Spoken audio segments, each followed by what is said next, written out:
their wrist up into their hip, not holding their hand underneath, right? It's not what I want. Yank this thing up, I'm gonna take it away from him. And I got constant forward pressure on him. Now he's having to compete, hold himself up with just one hand, right?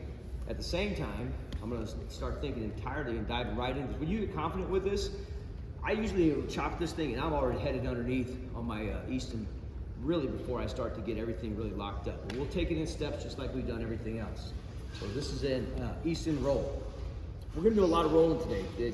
The second half of this Thursday is always kind of fun. We'll be spinning through and doing a lot of cool rolls. So 1, I'm gonna chop to a cross wrist. 2, spin this way. This is called hide the hand. I'm gonna take my hand, it's already on the elbow, right?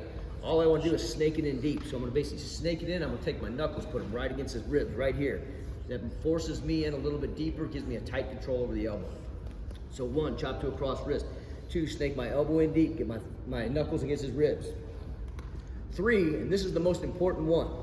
If your roll is not coming out good and you're not getting to that T hold position, it's because you're not doing this one. This is the most important step, I think. Drop your chest down low by their waistband. If you try to roll from up here, you end up side by side. It's not a good position. So 3, drop your chest. 4, throw your elbow between their knees. And then 5, I'm gonna headbutt the far knee.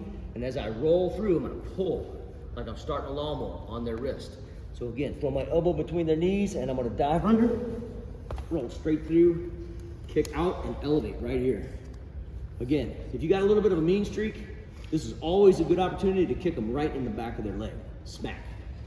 You don't want to roll through. And then from here, I'm just going to hold them. The number one way to hold is to take my elbow and drop it right inside their thigh, right here. If he tries to roll away, I drop my elbow in his thigh, right? Or elevate. Tries to roll into me, just pull on the wrist and just hold them.